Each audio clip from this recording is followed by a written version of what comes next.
My name is Tomas van Houtryve. I'm a photographer and a Pulitzer Center grantee.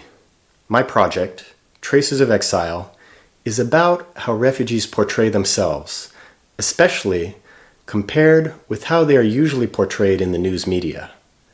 I live in Europe, and since 2015, there's been a huge increase in the number of people fleeing crises in the Middle East and making their way to the European Union. If you type the word refugee in a Google image search, you get an idea of how refugees are portrayed by photojournalists. You'll see some very dramatic images of people suffering and carrying their belongings in difficult circumstances. There are images of people in camps and on overcrowded boats.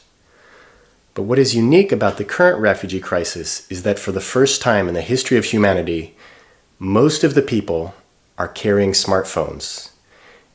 Now, these phones are essential tools for navigating through unfamiliar territory, or for staying in touch with family and friends, or even to contact smugglers.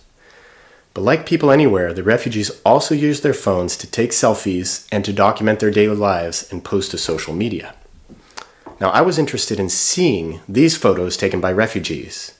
And as I began to research these images, I discovered that many of the refugees emphasize not the suffering of their journey, but more often moments that were joyous or even triumphant. Viewing these selfies, people's personalities began to shine through. Some love cracking jokes, others long for their homes. In short, they're just like us. I traveled to over a dozen refugee hotspots in Turkey, Greece, France, and Germany, and I filmed the locations where many refugees had geotagged their images and posted them to Instagram. Next, I worked with the fact-checking department of the New Yorker magazine to verify that the Instagram feeds really belong to refugees. In the final presentation, you can see the refugee selfies overlaid with wide shots of the locations where they were taken.